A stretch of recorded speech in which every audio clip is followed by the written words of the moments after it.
പിശാചിനെ എന്തുകൊണ്ട് എതിർത്ത് നിൽക്കണം എന്ന് പഠിക്കണമെങ്കിൽ നമുക്ക് 1 പത്രോസ് 5-ാം അധ്യായം അതിന്റെ 6 മുതലുള്ള വാക്യങ്ങൾ ഒന്ന് ശ്രദ്ധിക്കാം. 1 Peter chapter number 5 verse 6 following. ആദ്യത്തെ വാക്യം ഒന്ന് വായിക്കാമോ? അതുകൊണ്ട് അവൻ തക്ക സമയത്ത് നിങ്ങളെ ഉയർത്തുവാൻ ദൈവത്തിന്റെ ബലമുള്ള കൈക്കീഴിൽ താണിരുത്തി. ഓക്കെ, അപ്പൊ അവൻ തുടക്കത്തിൽ എഴുതിയിരിക്കുന്ന അതുകൊണ്ട്.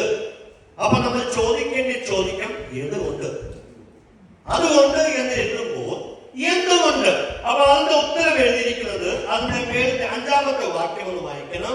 ഔവണ്ണം ഇളയവരെ മൂപ്പന്മാർക്ക് കീഴടങ്ങി എല്ലാവരും തമ്മിൽ തമ്മിൽ കീഴടങ്ങി താഴ്മ ധരിച്ചുകൊള്ളു. ദൈവം നിഗളികളോട് എതിർത്ത് നിൽക്കുന്നു, താഴ്മയുള്ളവർക്കോ കൃപ നൽകുന്നു.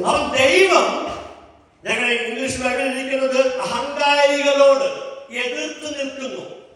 എങ്ങനെ ഒരു യുദ്ധകാലത്ത് പിശാച് ദൈവം മക്കളോട് എതിർത്ത് നിൽക്കുന്നു, അതുപോലെ തന്നെ ദൈവം അഹങ്കാരികളോട്, പ്രൗഢായ ആൾക്കാരോട് എന്താ ചെയ്യുന്നു? എതിർത്ത് നിൽക്കുന്നു. അപ്പൊ ദൈവത്തിന്റെ സന്നിധിയിൽ വരുമ്പോൾ, വളരെ താഴ്മയോടെ വരുമ്പോൾ കർത്താവ് നമുക്ക് ചെയ്യുന്ന 6-ാം വാക്യം അതുകൊണ്ട്. ഏതുകൊണ്ട്? കർത്താവ് പ്രൗഢായ ആൾക്കാരെ എതിർത്ത് നിൽക്കുന്നത് കൊണ്ട്, ദൈവം താഴ്മയായ വ്യക്തികളോട് അടുത്ത് നിൽക്കുന്നത് കൊണ്ട്, തക്ക സമയത്ത് കർത്താവ് ഉയർത്തേണ്ടതിന് നമുക്ക് ദൈവത്തിനോട് അടുത്ത് നിൽക്കണം.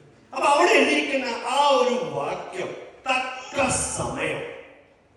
അപ്പൊ ദൈവത്തിന്റെ കൃപയിൽ ആശ്രയിക്കുന്ന ദൈവ മക്കൾക്ക് നമുക്കറിയാം എല്ലാത്തിനും ഒരു സമയമുണ്ട്.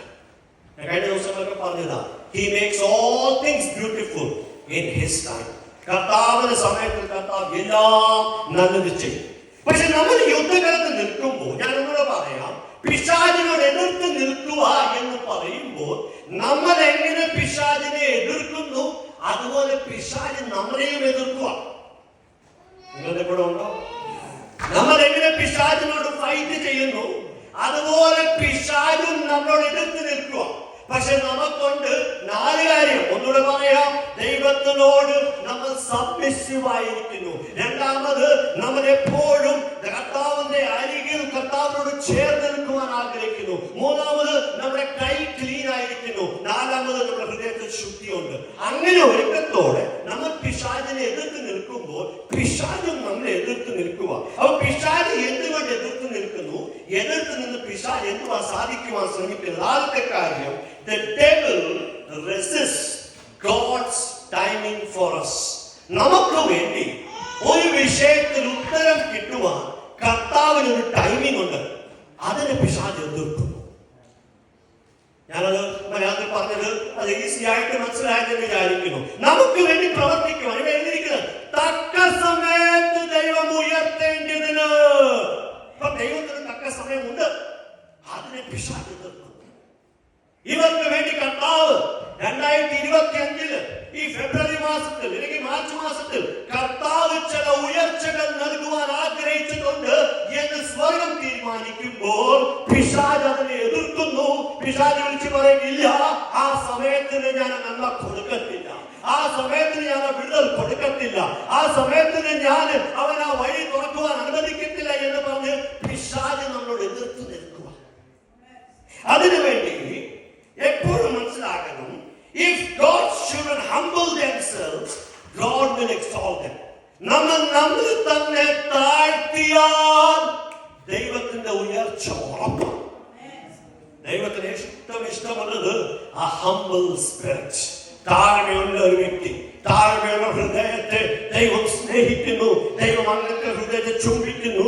ആ ഹൃദയത്തെ കർത്താവ് ഉയർത്തുവാൻ ആഗ്രഹിക്കുന്നു. അപ്പൊ അങ്ങനെ ഒന്നും ശ്രദ്ധിക്കണം, താഴ്മയുള്ള ഹൃദയത്തെ ദൈവം മാനിക്കുന്നു. താഴ്മയുള്ള ഹൃദയത്തെ കർത്താവ് തക്ക സമയത്ത് ഉയർത്തുന്നു. അപ്പൊ പിശാച് എന്ത് ചെയ്യും? ദൈവം നിന്നെ ഉയർത്തുന്നു എന്ന് പറഞ്ഞുകൊണ്ട് ചില സമയങ്ങളിൽ തെറ്റായ ഫോൾസ് എക്സോൾട്ടേഷൻസ് നമുക്ക് നൽകും.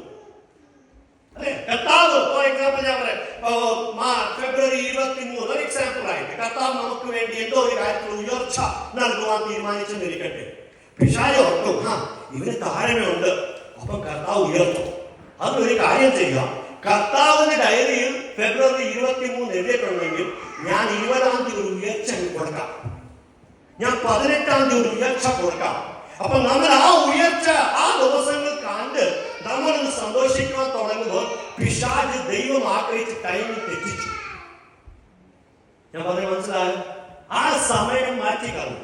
അപ്പൊ നിങ്ങൾ ചോദിക്കും, അങ്ങനെയാണെങ്കിൽ എങ്ങനെ ദൈവത്തിന്റെ സമയമെന്ന് ഞാൻ അറിയേണ്ടത്? സിമ്പിളായി ഞാൻ പറയാം. ദൈവത്തിന്റെ സമയമാകുമ്പോൾ ഏത് തടസ്സം വന്നാലും ദൈവം അത് മാറ്റും. നമ്മളെന്താ പുറകെ കരയേണ്ട കാര്യമില്ല. ദൈവത്തിന്റെ സമയം വരുമ്പോൾ ഒരു രാജാവിന് നിൽക്കുവാൻ പറ്റാതെ, ഒരു പ്രധാനമന്ത്രിക്ക് നിൽക്കുവാൻ പറ്റാതെ ദൈവം തന്റെ ദൂതന്മാരെ ഇറക്കി ആ വിഷയത്തിൽ അത്ഭുതം പ്രവർത്തിക്കും. 1, 2, ഏത് മനുഷ്യനും അസാധ്യമെന്ന് പറഞ്ഞാലും ദൈവത്തിന്റെ സമയമാകുമ്പോൾ അസാധ്യങ്ങളെ ദൈവം സാധ്യമാക്കും.